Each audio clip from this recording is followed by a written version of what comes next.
Texans and Dolphins on CBS. Fish, fresh off the bye. 7-3 can overtake first place in the AFC East with a win here. Looking to stay undefeated this season when Tua starts and finishes the game. And we'll say it until it isn't true. First quarter. Fins going in. Tua buying time and finds Durham Smythe coming across the goal line. Dolphins up 10-0, spreading the love. Tua, 6 touchdowns. His last 6 have been to 6 different receivers. Texans, they're going with a different quarterback here on Sunday as well, benching Davis Mills and going for Kyle Allen. And the outcome quite similar. Second quarter. Looking for Dameon Pierce, but overthrown and intercepted by Andrew Van Ginkel. Takes it all the way inside the Houston 5. Very next play, Jeff Wilson's war. One between the tackles, or just off the tackle. Dolphins up 17-0. Wilson's 4th rushing touchdown of the season, fitting right in. Next Dolphins drive. Tua pumping and dumping. Deep to Waddle. Jalen Waddle hauls it in for the 34-yard reception as it was bobbled and regained. Catch it with your eyes, son. Tua in the first half, 20 of 34, 278 and a touchdown. Those 278 yards, most first half passing yards by a Dolphin since 91. It was Marino, and that's just some good old-fashioned football. Eric Rowe, lowering the shoulder, dislodging the football. Xavier Howard scoop and score for an easy 6. Fins up 27-0. They go on to win this one 30-15 as they largely called off the Dogs in the second half. Tua benched just a couple possessions into that third quarter. Finished 22 of 36 for 299.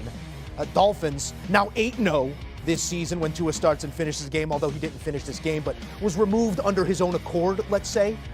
4 straight 30-point performances for the Dolphins. That ties the longest streak in team history to go with that high-powered 87 offense and back in 09 as well. Tua since week 7, 11 touchdowns, no interceptions, playing clean football and winning games. It's their 5th straight win, which is tied for the longest active streak in the NFL. Dolphins do cover that 14, narrowly escaping a bad backdoor beat, and the under comes through. Here's Tua postgame.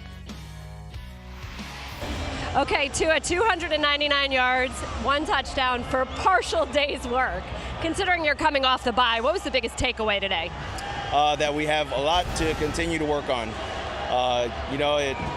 It's hard when you're hot and then you go into a bye and then you're coming off of a bye and trying to, resurge what you've been doing the past 3 to 4 weeks, with our group of guys. But it's a great opportunity for us to get back in on Monday and, find out things that we can work on and get better at those. So when you think about the second half, what's the biggest learning lesson for this team?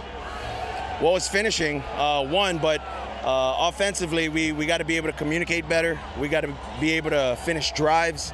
We had many opportunities to do that today, but we didn't. So, it's a great learning lesson, and what way to learn, winning. So as you look to this stretch drive, so much is leadership and playing together. Yesterday, Mike McDaniel said you are the reason he got into coaching. Can you please share just a little bit what it's like to play with him? Well, having someone that first off believes in you makes all the difference. Having someone that calls me randomly, just telling me how much I mean to him and the things that he's trying to accomplish and we're trying to accomplish as a team. And it's cool. I've never had that.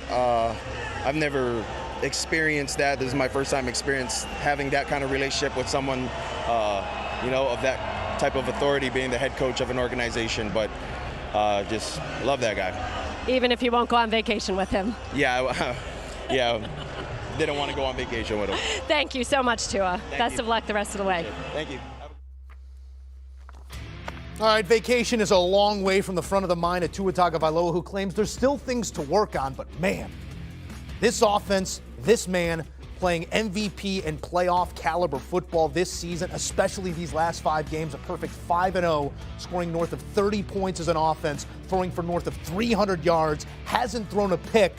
He's connected with a bunch of different receivers on those 11 touchdowns. The arrow pointing up in Miami. All right, Rick Spielman, Tyler Sullivan in to break this one down as well. Fellas, you hear Tua say there that there's things to work on and things to clean up. Could be quarterback speak, but is it the truth, Rick, when you look at what this Miami team's been able to accomplish here over these last couple months? Well, when it's 30-0 at halftime, maybe he can work on his pregame, his speech going into the second half. It was like a preseason game, watching a preseason game, and it doesn't matter if Mills is playing or if Allen was playing in Houston. They're just not a very good football team right now.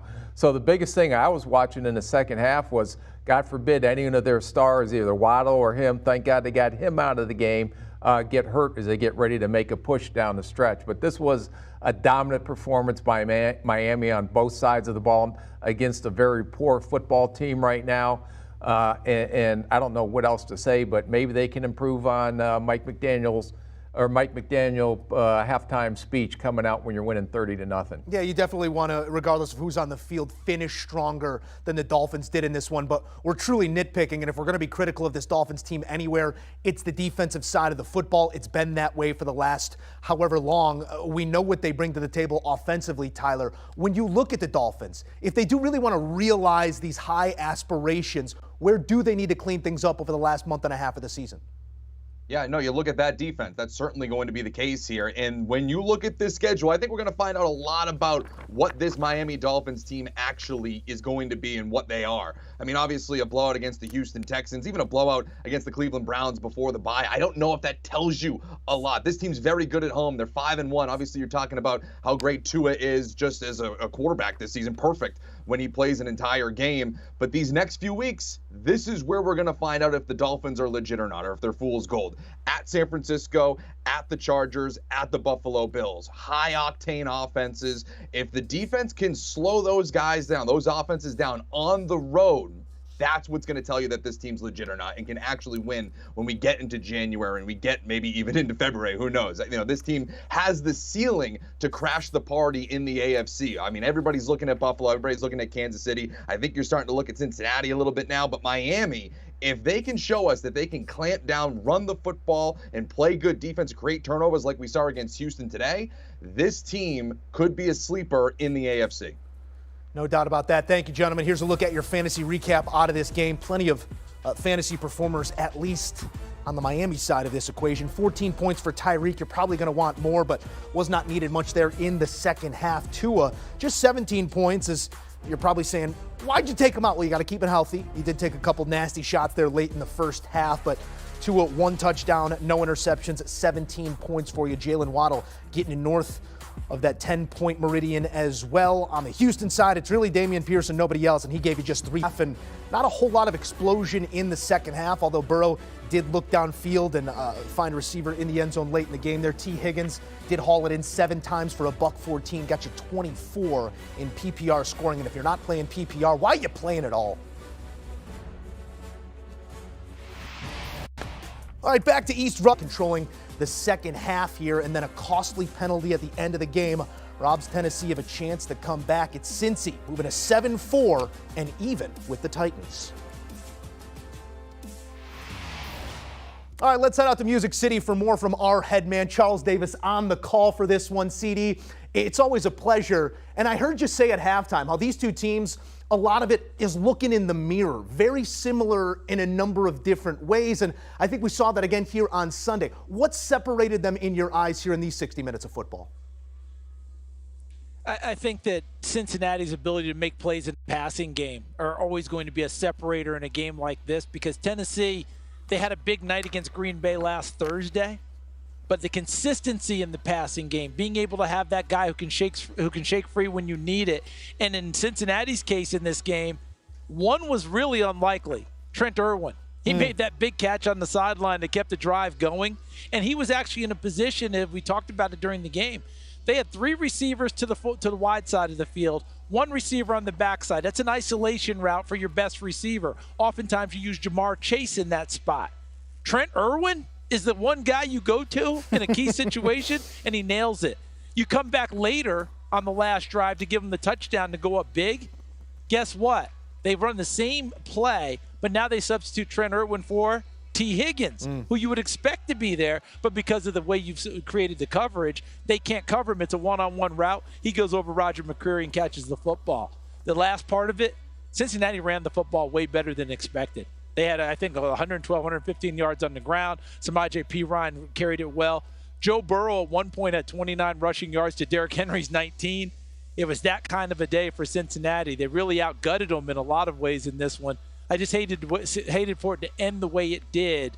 Tennessee would have had a chance to come back and tie, but that was a tough call down the stretch and a correct call, hitting the defenseless long snapper, which is something I know Tennessee covers quite well in all of their meetings. They're very good about the rule book.